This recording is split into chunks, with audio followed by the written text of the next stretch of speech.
ಸಾವಿತ್ರಿ. ಲೇಖಕರು ಸಿ ಭಾರತಿ. ಪ್ರಕಾಶಕರು ರಾಷ್ಟ್ರೋತ್ಥಾನ ಸಾಹಿತ್ಯ, ಬೆಂಗಳೂರು. ಪಾತ್ರಗಳು: ಅಶ್ವಪತಿ, ಮಾಳವಿ, ಸತ್ಯವಂತ, ದ್ಯುಮತ್ಸೇನ, ನಾರದ, ಯಮ, ಸಾವಿತ್ರಿ. ಸಾರಾಂಶ: ಒಬ್ಬ ರಾಜನ ಮಗಳಾಗಿ ಸಾವಿತ್ರಿ ಹುಟ್ಟಿ ತನ್ನ ಇಷ್ಟಪಟ್ಟವರನ್ನು ಸ್ವಇಚ್ಛೆಯಿಂದ ಮದುವೆಯಾಗಿ ಅಲ್ಪಾಯುಷಿಯಾದ ಗಂಡನನ್ನು ತನ್ನ ಭಕ್ತಿ ಪತಿವ್ರತೆ ಧರ್ಮದಿಂದ ಕಾಪಾಡಿಕೊಂಡವಳು. ಅವಳೇ ಸಾವಿತ್ರಿ. ಸತಿ ಸಾವಿತ್ರಿ ಎಂದು ಹೆಸರಾದವಳು. ವಿವರಣೆ: ಮದ್ರದೇಶವೆಂಬ ರಾಜ್ಯದಲ್ಲಿ ಅಶ್ವಪತಿ ಮತ್ತು ಅವನ ಪತಿ ಮಾಳವಿ ದಂಪತಿಗಳಿದ್ದರು. ಅವರಿಗೆ ಒಂದೇ ಕೊರತೆ ಇತ್ತು. 18 ವರ್ಷಗಳು ಕಳೆದರೂ ಮಕ್ಕಳಾಗದಿದ್ದಾಗ ಕೊನೆಗೆ ಸಾವಿತ್ರಿ ದೇವಿಯ ಕೃಪೆಯಿಂದ ಒಂದು ಹೆಣ್ಣು ಮಗು ಹುಟ್ಟಿತು. ಆಕೆಗೆ ಸಾವಿತ್ರಿ ಎಂದು ಹೆಸರಿಟ್ಟರು. ಸಾವಿತ್ರಿ ತುಂಬ ತೇಜಸ್ಸಿನಿಂದ ಕೂಡಿದ್ದಳು. ಆದ್ದರಿಂದ ಈಕೆಯನ್ನು ಯಾವ ರಾಜರೂ ಮದುವೆಯಾಗಲು ಮುಂದೆ ಬರಲಿಲ್ಲ.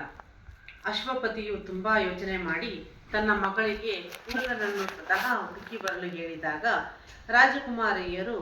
ರಾಜಕುಮಾರಿಯು ದಾಸದಾಸಿಯರ ಮತ್ತು ಪರಿವಾರದವರ ಜೊತೆ ಹೋದಳು. ಋಷಿಗಳ ಆಶೀರ್ವಾದವನ್ನು ಪಡೆದಳು. ಒಂದು ಯುವಕ ಕೂಡ ಜಗದಿದ್ದಾಗ ಮರಳಿ ಬರುವಾಗ ಕಾಡಿನ ಮಧ್ಯೆ ವೃದ್ಧ ದಂಪತಿಗಳಿಗೆ ಹಣ್ಣುಗಳನ್ನು ಬಿಡಿಸಿಕೊಡುತ್ತಿದ್ದನು. ಅವನನ್ನು ನೋಡಿದಳು.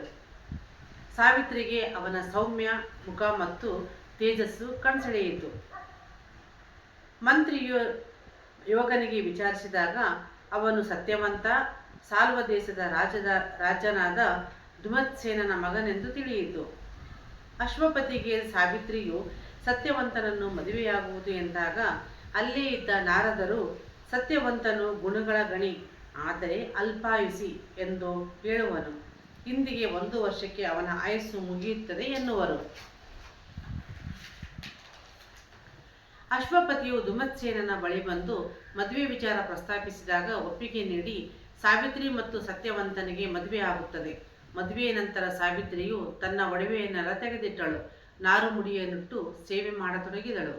ಒಂದು ದಿನ ಸತ್ಯವಂತನ ಜೊತೆಗೆ ಕಾಡಿಗೆ ಹೋದಳು. ಸತ್ಯವಂತ ಕಟ್ಟಿಗೆ ಕಡಿದು ದಣಿವಾಗಿ ಸಾವಿತ್ರಿ ತೊಡೆ ಮೇಲೆ ಮಲಗಿಕೊಳ್ಳಲು ಹೇಳಿದಾಗ ಸತ್ಯವಂತ ಮಲಗಿದನು. ತಕ್ಷಣ ಅವನ ಕಾಲಿನ ಬಳಿ ಕಪ್ಪಾದ ಅಜಾನುಬಾಹುವಾದ ಆಕೃತಿ ಕಂಡಿತು. ಅವನೇ ಯಮಧರ್ಮರಾಜ.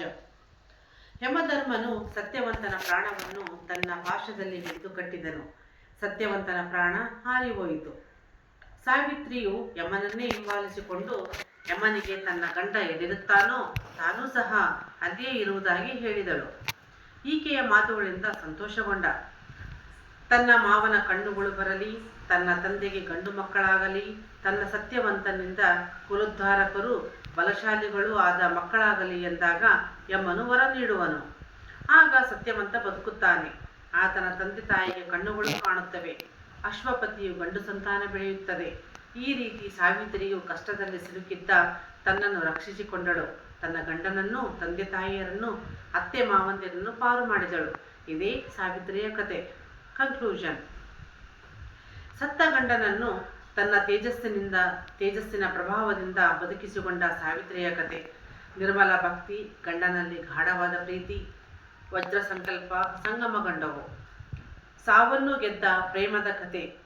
ಸ್ತ್ರೀ ಅಬಲೆ ಎನಿಸಿಕೊಂಡರೂ ಅವಳಲ್ಲಿ ಅಡಗಿರುವ ಶಕ್ತಿಯ ಕತೆ. ಈ ಧೀರೆ ಸಾವಿತ್ರಿಯ ಕತೆ ತುಂಬ ಸ್ವಾರಸ್ಯವಾಗಿದ್ದು. ಧನ್ಯವಾದಗಳು.